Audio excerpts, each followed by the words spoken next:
we all read a number of different books. Metronome, you already spoke to yours. Would folks feel comfortable speaking to what book you chose and then what your personal connection to that book is? Yeah, so I read Frantz Fanon's Wretched of the Earth. And the reason why I picked this up was that I have heard a lot of very good things about it, and especially about sort of trying to materially analyze why, or like what is happening in these colonialist, anti-colonialist struggles, and to try to get a better sense of what the struggle for a better world, for liberation, and in particular sort of nationalism really means from the perspective and material context of the people who are colonized, because my entire sort of personal experience with nationalism has been like top to bottom just a terrible thing. I have never seen nationalism as something positive in the world. And even from like way back in school, like the proto nationalism of the local high school sports team versus the other high schools and that kind of stuff, like that has never sat with me very well. And I was always that one contrarian in the class who would refuse to like stand for the national anthem or the Pledge of Allegiance. And so because my understanding of nationalism comes from a very white Western chauvinist perspective, and I really wanted to understand what nationalism meant and what it could be for the people for whom our nationalism is a call to violence against them. And I think this is, I don't know that I necessarily agree with everything that Frantz Fanon is talking about. And I think that there are some possibly like theoretical questions raised in his book that aren't answered and are just sort of like left as kind of open questions, especially in light of the ways in which a lot of anti-colonialist struggles have sort of degenerated in more recent times past his death. But I don't think you can really understand the national question and question of anti-colonial liberation without understanding the things that are raised in this book and from thinkers like him. Yeah, I wanted to follow Tiberius because Fanon was also very important for my intellectual development, as I'm sure it was for a lot of people, and a lot of that, what Tiberius just said, echoes a lot of my thoughts. But more recently, I've been more interested in the black skin white mask side of Fanon, where the inquiry into the psychological constitution, in a sense, of the people who are at the heart of these struggles and of oppressed people is it's both a subject of inquiry, and it's also one of the objects that we're trying to like change and move forward.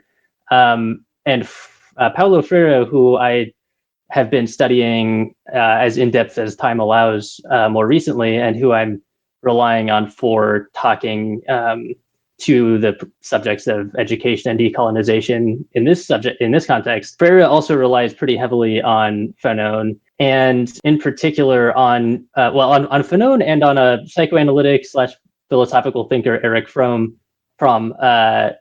both of whom have a really acute and very visceral understanding of the dialectic, I guess, between oppressed people and their oppressors, and things like a fear of freedom that essentially, limits what someone can think possible even when they are asked, what could make you more free, what could improve your own circumstances. There are these psychological effects of the real situation of colonization and coloniality throughout contemporary society that have to be thought through and overcome. And Freire, as soon as I read Pedagogy of the Oppressed, which is the sort of main magnum opus, I guess, of Paulo Freire, just immediately offers just so many key insights that just start to change the way that you think about how things like fear of freedom can be overcome, and about the fundamental importance of understanding the state of knowledge and the psychological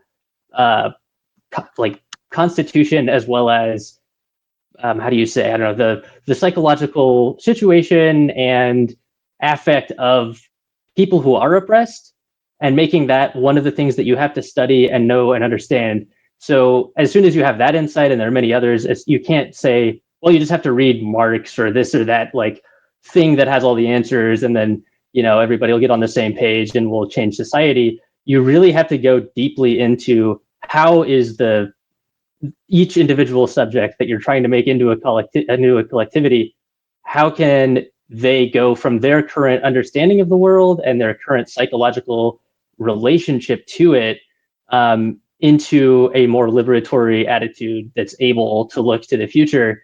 And Freire, for me, is like the most comprehensive and engaging thinker about that very core question. But of course, it connects to so much else. And like I said, one of his many most fundamental starting points is Fanon, and those questions about nationality and the relations of coloniality that Fanon was tackling. I guess I'll go next. Hey everyone, this is Brian again. So I've been reading Enrique Dussels' Philosophy of Liberation.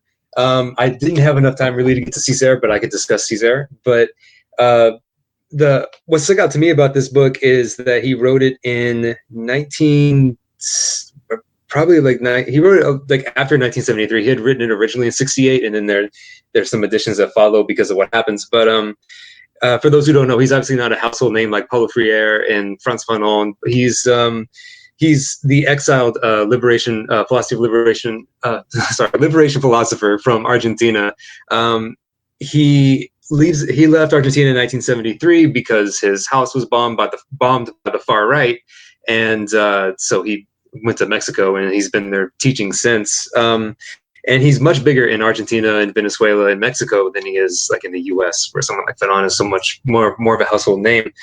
And I actually had this quote from a different book about Dussel that I wanted to mention about when his house got bombed, that his complete works of Hegel and Marx have been blown into the street, left unbound by the bomb. Dussel often holds up these damaged books before his students. It's hard to imagine a more effective demonstration of the mutual imbrication of theory and practice. So this is a guy who's lived it. He also, just because I really connected him on a personal level, but I just find it fascinating because I was in El Salvador last December for a couple of weeks with my fiance visiting her family, and everywhere I looked, I saw Oscar Romero's face, like whether it was like on a statue or it was like the name of the airport. And I mean, anytime you would go to any small town in El Salvador, you'll see these churches, and they have his face printed on the outside of the church, like in these gigantic portraits that are like 10 feet by 10 feet big. They have these places where you can pray to him, like on one side to the Virgin de Guadalupe and the other side to Saint Oscar Romero. And I thought it was fascinating that Enrique Dussel had actually taught Oscar Romero for a period of like 2 or 3 years at these conferences that were being held by these Catholic priests across Latin America, as well as a lot of student revolutionaries or students that would later become revolutionaries in different countries across Latin America. And yeah, I thought I just found it fascinating that he was a guy who, even though he's like more of an academic, he was very involved heavily in formulating theoretically what would become later liberation theology, and much of the political sequences that take place later in El Salvador and across Latin America. And I think someone had their hand raised. Who was that? I just wanted to just briefly insert that we are covering such a wide range of history and people and movements that we're all going to be struggling to identify all of the different people in it. And so I wanted to make sure that the listeners would know who Oscar Romero was, but as liberation theology and the connection to your author as well. Okay, yeah, you're right. So Saint Oscar Romero, he became a saint. He was originally the Archbishop of El Salvador. He was martyred by the Salvadoran military, if I have my history correct. And that was during and that helped really kick off and ignite what would become the Salvadoran. Some people say the Salvadoran Revolution. Some would say the Salvadoran Civil War. There's a lot of There's a lot of division in the country about that question, but yeah, he played a major role. He was a big political and theological influence in El Salvador, and he later became a saint. I think just a couple of years ago, the church finally made him one. Revolution, Civil War, potato, potato. I chose Wobblies and Zapatistas, Conversations on Anarchism, Marxism, and Radical History. And I chose it because of the title. Pretty much, I think that's it's a topic that interested me. I mean, I think a lot of, stateless socialists these days are, becoming more and more interested in Marxist ideas. Topic of conversation for another time, but I won't call myself a Marxist, but I'm definitely a Marx fanboy. And I think a lot of the thoughts Stanton Lin presents as far as why the two ideas should merge are very interesting. It's so for those of you who don't know who Stanton Lin is, he was a pacifist activist during the 60s, 70s, who was involved in civil rights movement, Vietnam protesting, like very active. Like he was able to get, a speaking like face to face with McNamara, and like really important guy. And so he was his whole shtick is that he is trying to advocate a new form of anarchism that has more history attached to it. And in the background of all this, they're using the Zapatistas, who are indigenous tribe from the Chiapas in southern Mexico, and who had their own anarchist uprising against their local government, but chose not to seize power and instead create their own socialist society kind of within their area, and still hold it to this day as an example of how to potentially move forward in the future, and making other arguments for, anarcho-syndicalism, et cetera, et cetera. Yeah, we have a wide variety of authors here. I'm really excited to see how we can possibly fit them all in a single episode. So I read Walter Rodney's Groundings with My Brothers, and I also read Sylvia Wynter, and there were 3 articles. I don't know if we'll have time for them, but they're all very long names. But in short, how he mistook the map for the territory, Beyond Miranda's Meanings, and Unsettling the Coloniality of Being/Truth, Being/Power/Truth/Freedom.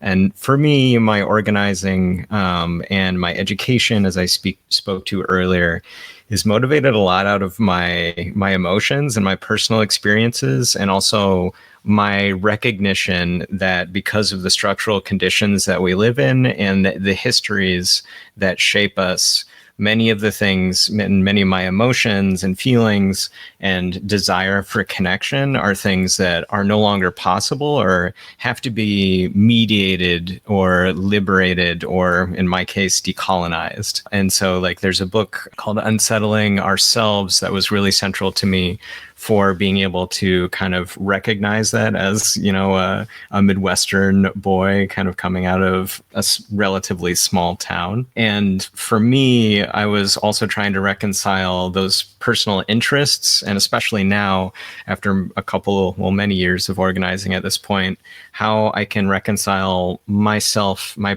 personhood and my desires, and make my organizing sustainable and make my organizing about a type of community building that keeps things going and keeps that flame of desire alive. So for Walter Rodney, with me, he's writing a lot about history and the use of history as a way to provide not something that we look back to correct our mistakes, but something that can kind of decolonize ourselves, but also to show us utopias and give us ways that we can move forward by empowering us through reclaiming pasts that may no longer be known, or in some cases have been violently suppressed. And then Sylvia Wynter, I came to, and both of these in a larger project of just trying to engage with decolonial authors and anti-colonial authors For Sylvia Wynter, it was a critique of metaphysics. And so it gets into really big kind of theory things, but just like if we're trying to organize people, and that is always where my mind is how can I use this to successfully organize others as a part of the natural popular education that in many cases needs to happen to break the bonds, the suppression, repression, and the various industrial complexes that prevent us from acting. How can I use education as a way to not like awaken people? I don't want to make woke folks. I want to make comrades and build solidarity. And my personal life is one about recognizing the times that I'm foreclosing solidarity myself. And in my organizing life, it's also struggling to build that solidarity, but sometimes just not having the right thing or not knowing what to say or being confronted with something new that is just outside of my experience that I don't know how to react to. And so I was hoping to have both of those, try and engage with some of those. And also just provide new ways to be able to, use popular education. What are different ways that might work, have worked in other contexts that I can't import to my experience, but maybe might have relevant lessons learned that I can learn from and get a different perspective from.